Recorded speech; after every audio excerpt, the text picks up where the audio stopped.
Bem-vindo ao programa De Olho na Saúde. Hoje nós vamos entrevistar a doutora Silvana Lazari. A Silvana, ela é especialista em oftalmopediatria. Ela cuida dos olhos das crianças. E é um grande prazer para mim receber aqui a doutora Silvana, que foi quem me recebeu aqui em Maringá. Quando eu vim trabalhar aqui em Maringá, foi na clínica dela que eu comecei meu trabalho. E eu sou um fã da doutora Silvana, porque ela, além de ser uma excelente profissional, é uma pessoa fantástica, com um coração enorme. Então vai ser uma satisfação recebê-la aqui no nosso programa de hoje. Silvana, fala um pouquinho para os telespectadores a respeito de você, do seu trabalho, que nós vamos ter bastante coisa para conversar aqui. Bom, primeiro eu queria agradecer de estar aqui com você. Tenho muito orgulho de ter trazido você para Maringá. Acho que Maringá ganhou muito com isso. E o carinho e a admiração é mútuo, né? Bom, eu sou especialista em estrabismo e oftalmopediatria. Já estou a Maringá há 29 anos, desenvolvendo esse trabalho. A gente foi pioneira aqui, agora temos algumas colegas. E estamos aqui para conversar sobre isso, né? Sobre esse assunto tão importante. Maravilha, né? Eu aprendi muito de oftalmopediatria graças à doutora Silvana. E hoje eu tenho vários pacientes, inclusive pacientes que fizeram o teste do olhinho comigo. Quando eu vim aqui em 2010 no consultório da doutora Silvana, e hoje voltam adolescentes, quase para fazer faculdade. Então é uma satisfação enorme ver isso acontecendo. Silvana, vamos lá. Uma pergunta que fazem direto no consultório. Para mim, eu imagino que para você ainda muito mais, né? Quando trazer a criança pela primeira vez? Quando é o primeiro exame oftalmológico? Então, os olhos das crianças precisam ser examinados de preferência logo ao nascimento. Então, hoje a gente tem o teste do olhinho, que é lei, né, no nosso estado, e que o pediatra ou o oftalmologista pode fazer já na maternidade, e a gente recomenda que seja feito o teste do olhinho ampliado, quer dizer, fazer no consultório com a pupila dilatada, de preferência, né, quando possível, no primeiro mês de vida. Então, eu acho que é o primeiro. Se não é possível, pelo menos no primeiro ano de vida, toda criança deve ser levada ao oftalmologista para o primeiro exame. Isso.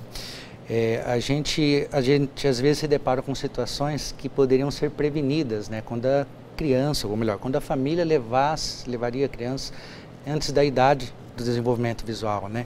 E muitas vezes elas, por desconhecimento, não levam. Então é importante isso, né? Saber que você precisa levar a criança nos primeiros anos, mesmo que seja aparentemente tudo bem. Existem sintomas e doenças que só são diagnosticados mesmo no exame, né, doutora? Sim. Doutora, que tipo de doença que a gente pode detectar ainda no bebê, que podem fazer parte de toda e a diferença no tratamento até a cura? Ou seja, se a gente diagnostica rápido, que pode mudar a vida até dessa criança. É um exemplo de algumas. Tem várias, né? Vamos começar com a catarata congênita, né? Que foi o que fez com que o teste do olhinho virasse lei no nosso país. Então, a manchinha branca, a leucocoria, muitas vezes ela é aparente quando ela é uma catarata intensa, mas ela também pode ser um pontinho pequeno, porém está realmente atrasando todo o desenvolvimento visual. O retinoblastoma, né? A gente teve aí a filhinha do Thiago Leifert, que todo mundo ficou sabendo. Então, também é uma doença que pode dar uma leucocoria. Diferenças de grau muito grande entre um olho e outro, né? São coisas que a gente pode detectar e levar a salvar a visão dessa criança, né? Descobrir cedo, descobrir de uma forma precoce, serve para poder estimular. Porque quando não estimula na idade correta, depois não tem muito, infelizmente, que a gente consiga fazer e essa criança pode ter a visão para o resto da vida prejudicada, né, doutora? Sim. Eu lembrei agora de um caso de um pai que levou para mim uma criança com mais de 7 anos, acho que ela tinha uns 9 anos de idade, ela tinha 5 graus no olho e não tinha nada de grau no outro, de hipermetropia. Essa criança já tinha o que a gente chama de olho preguiçoso ou de ambliopia, né? E o mais interessante é que depois ela levou outro filho, depois de 3 anos, com 7 anos de idade, com o mesmo problema. Então a gente perdeu uma oportunidade de tratar. Foi aí que eu criei aquele projeto das historinhas do Gaviãozinho, pensando o que a gente poderia fazer para levar mais informação, né? Levar mais conhecimento para essas famílias. Acho que isso tem a ver com a conscientização, né? A medicina preventiva. Sim, eu tenho um caso que eu acho interessante para Pode ilustrar. falar, claro. Eu tinha uma paciente que também, ela tinha 7 graus de hipermetropia e num olho e nada no outro. E ela era minha paciente e quando ela engravidou eu disse, olha, a hora que esse bebê nascer você vai me trazer bem pequenininho. E ela trouxe, ele tinha alguns meses, uns 6 ou 7 meses, e ele também tinha essa mesma diferença de grau que ela tinha. Um olho ele tinha pouquinho, o outro ele tinha muito. E aí ele foi tratado. Antes de 1 aninho já começou a usar óculos, tampão, e hoje ele é adulto, né? Já faz bastante tempo. E eu sempre brinco, porque ela tem um olho que ela não enxerga nada, que ela não foi estimulada, né, e tudo mais. E ele tem a visão ótima nos 2 olhos, embora tenha a diferença de grau. Eu digo que ela é a versão melhorada dele, né? Mas isso é um exemplo, assim, clássico de como a gente pode fazer a diferença na vida da pessoa, né? Silvana, situações simples nos olhos das crianças que devem ser levadas a sério, como vermelhidão, coceira. O que seria assim, um sinal de alerta para o pai que está vendo agora o programa para procurar um atendimento no caso de um sinal, por exemplo, um olho vermelho, uma coceira nos olhos? O que você recomenda assim para o pai, para acender o alerta, para procurar ajuda? Eu acho que existe assim um tabu que olho vermelho é conjuntivite, né? As pessoas sempre acham isso. E a gente, né, você também e eu, muitas vezes sabemos que olho vermelho pode ter muitos diagnósticos diferenciais. Então, um olho vermelho eventual, que acontece, tudo bem, secreção, mas um olho vermelho persistente, né, a criança coçando muito os olhos, pode ser uma alergia, pode ser uma uveíte, que muito pouca gente sabe o que é, mas eu, infelizmente, peguei uma criança com 7 anos de idade que estava sendo tratada de alergia no posto de saúde, nunca tinha ido no oftalmologista, e ela tinha uma uveíte, né, com uma doença autoimune, e ela tem um comprometimento da visão enorme, né, porque o diagnóstico foi muito tardio. Então, sintomas persistentes, olho vermelho, criança coçando muitos olhos, criança com muita fotofobia, né, criança que chega muito perto das coisas para enxergar, não releve, não ache que isso pode ser simplesmente um sintoma normal, né? Procure o oftalmologista para que ele possa realmente descartar doenças mais sérias.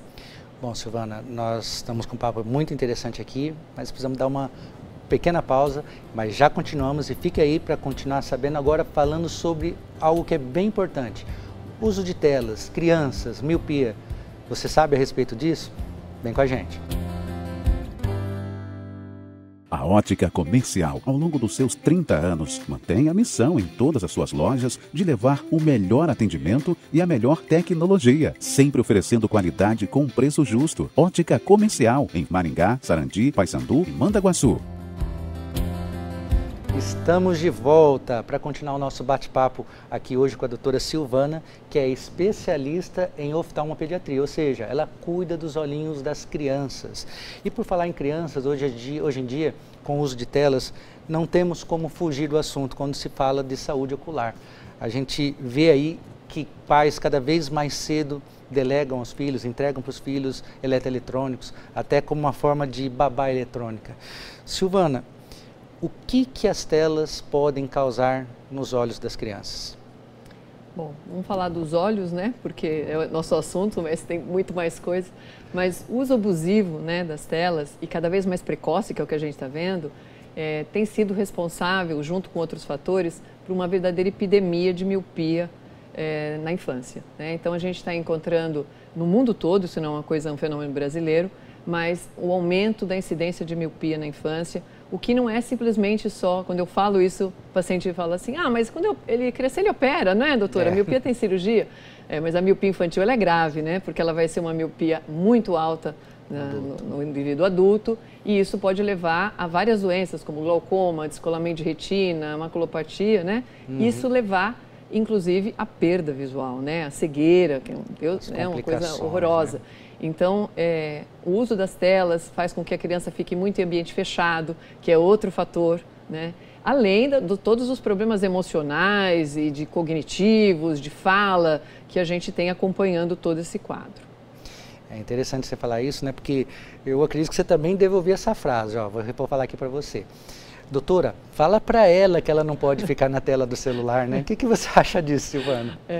Todo dia a gente ouve disso. Eu falo para ela, mas eu estou falando primeiro para você, porque que eu saiba, a criança não dá para ir no shopping comprar o celular, né? Ela não fica do Wi-Fi usando também, né? sozinha, não paga internet. Eu posso falar para ela, mas primeiro eu tenho que falar para você, que é o pai dela, né?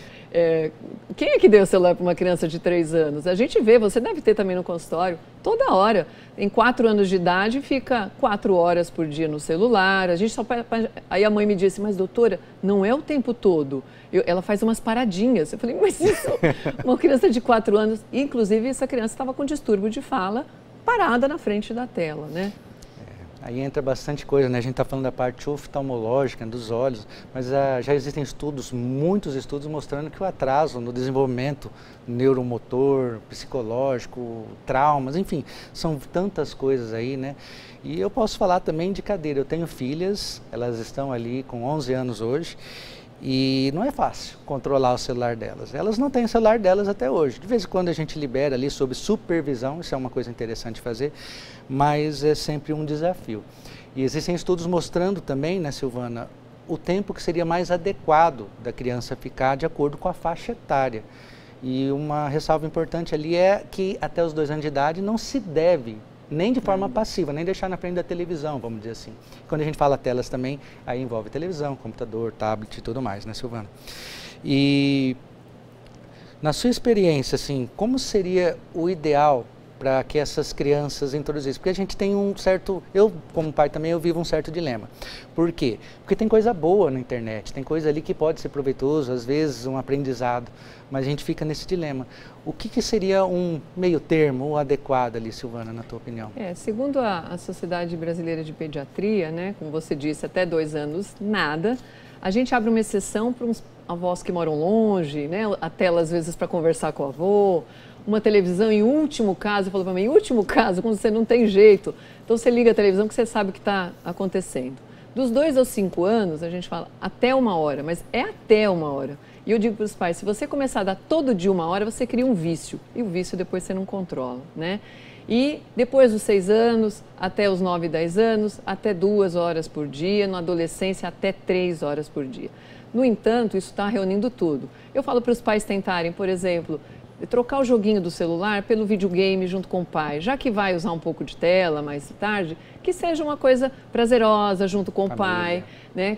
Não deixar entrar em rede social, esse é o maior problema hoje, né? Além do problema visual, da miopia, são as crianças pequenas sendo, né, bombardeadas na rede social por sabe lá quem, né?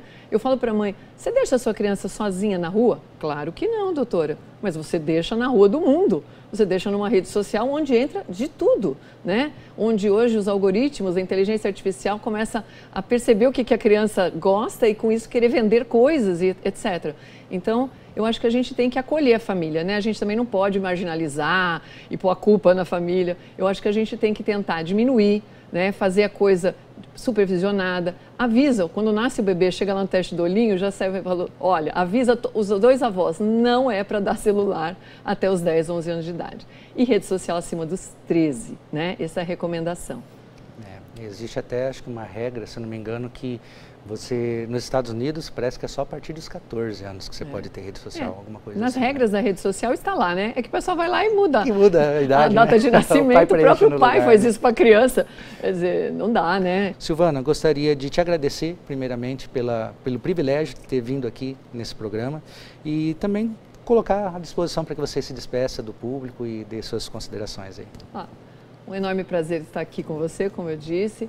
Acho que sempre que a gente pode levar informação para as pessoas, faz parte da gente como médico fazer, né? Então, quando a gente tem esse espaço, como aqui, para a gente levar informação, levar conhecimento de qualidade, porque hoje a internet tem muito conhecimento, mas também tem muita informação fake, então tem que ver a origem, é realmente um prazer. Muito obrigada por ter me convidado e por me dar esse privilégio. E eu te espero na próxima semana, nesse programa De Olho na Saúde, com novos assuntos para aprender a cuidar melhor de você, do seu corpo.